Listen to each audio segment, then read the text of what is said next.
ہم اپنا آج کا سبق شروع کرتے ہیں۔ اعوذ باللہ من الشیطان الرجیم، بسم اللہ الرحمن الرحیم۔ والسماء، اور قسم ہے آسمان کی، اور قسم ہے آسمان کی، والطارق، اور قسم ہے رات کو آنے والے کی، الطارق، رات کو آنے والا، وما ادراک، اور آپ کو کیا معلوم، ما الطارق، رات کو آنے والا کیا ہوتا ہے، رات کو آنے والی چیز کیا ہے، النجم الثاقب، چمکتا ہوا ستارہ۔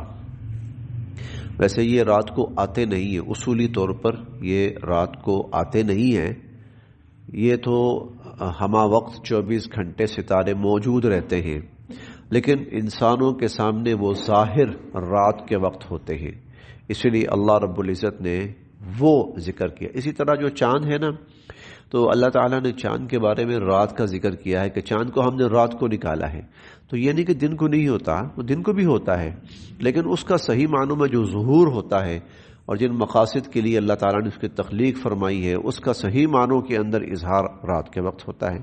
اسی طرح جو سورج ہے تو صحیح معنوں میں اس کا جو ظہور اور اس کا اظہار ہے وہ دن کے وقت ہوتا ہے۔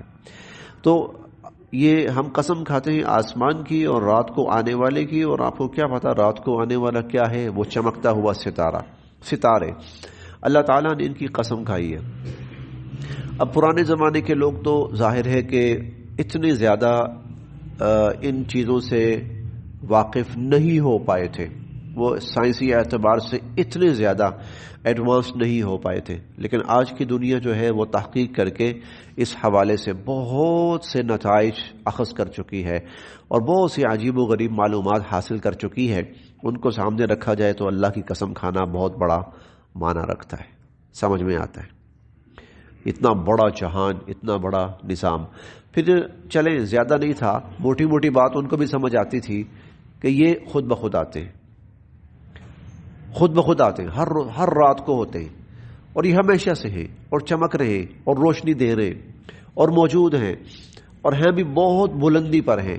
کون ہے جس نے ان کو بلندی پر اپنی اپنی جگہ پر سیٹ رکھا ہوا ہے کہ وہ گرتے نہیں ہیں؟ کون ہے جس نے ان کو چمکدار بنایا ہوا ہے؟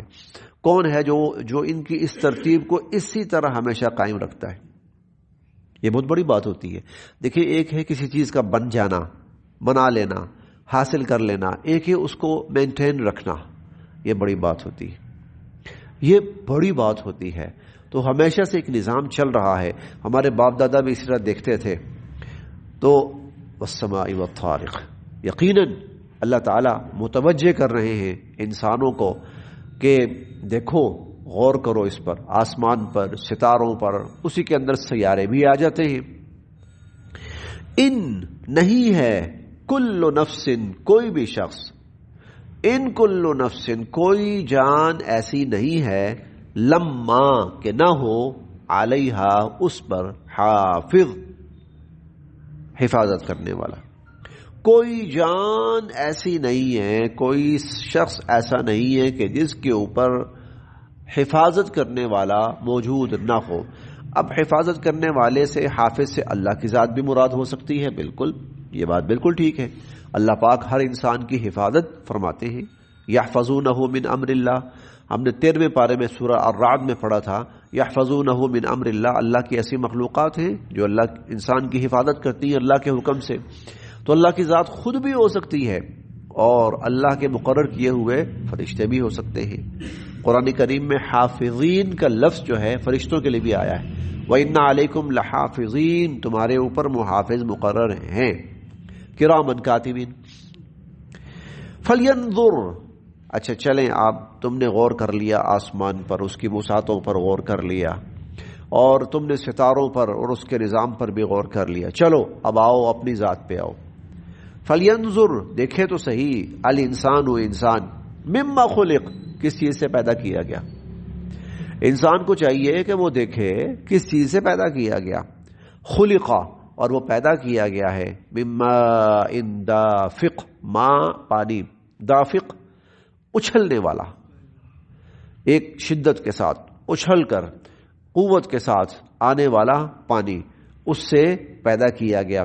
یخرج نکلتا ہے من بین صلب، صلب پشت کو کہتے ہیں، صلب پشت کو، اور الترائب یہ سینے کی جو پسلیاں ہیں، سینے کی پسلیاں کہہ لیں، ہڈیاں کہہ لیں، وہاں سے نکلتا ہے. ترائب سینے کی پسلیاں اور ہڈیاں. یخرج من بین الصلب والترائب جو سینے اور کمر کے درمیان وہاں سے وہ پانی نکلتا ہے. تو اس سے اللہ رب العزت نے انسان کو پیدا کیا.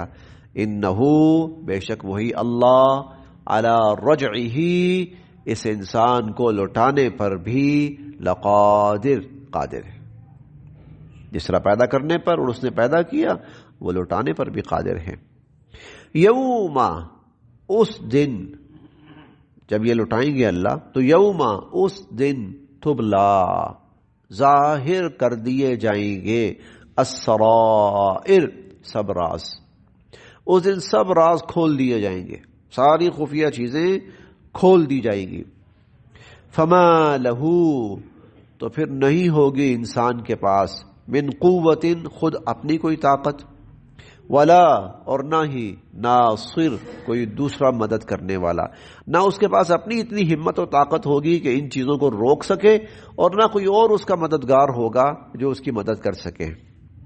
والسماء اور قسم ہے آسمان کی، ذات الرجع بار بار بارش برسانے والا، بار بار رجع پلٹنا، دوبارہ کسی چیز کا آنا، دوبارہ کسی چیز کا آنا. قسم ہے آسمان کی جو بار بار بارش برسانے والا. والارض اور قسم ہے زمین کی، ذات الصدع صدع کہتے ہیں جب پودا نکلتا ہے تو وہ زمین کے اندر ایک چھوٹا سا شگاف سا بناتا ہے، زمین پھٹتی ہے. اور قسم ہے زمین کی جو کہ پیداوار اگانے والی ہے، جو پیداوار کیونکہ پھٹتا ہے تو پیداوار نکلتی ہے، تو قسم ہے زمین کی جو پیداوار اگانے والی ہے. انہو بے شک یہ لقول فصل یہ ایک فیصلہ کن بات ہے، یہ ایک فیصلہ کن بات ہے. وما ہوا اور نہیں ہے بالہزل کوئی ہنسی مذاق، یہ کوئی ہنسی مذاق نہیں ہے، یہ تو ایک قطعی اور فیصلہ کن بات ہے. انہم بے شک یہ لوگ یکیدون کیدا اپنی اپنی چالیں چل رہے ہیں. وَأَكِيدُ اور میں بھی تو چل رہا ہوں کیدا اپنی چال. وَأَكِيدُ کیدا اور میں بھی اپنی چال چل رہا ہوں. فَمَهِّلْ آپ مہلت دیجئے الکافرین کافروں کو، امہلہم رویدا تھوڑی سی ان کو مہلت دیجئے. فَمَهِّلِ الْكَافِرِينَ أَمْهِلْهُمْ رُوَيْدًا آپ کافروں کو تھوڑی سی اے نبی علیہ الصلوۃ والسلام مہلت دیجئے.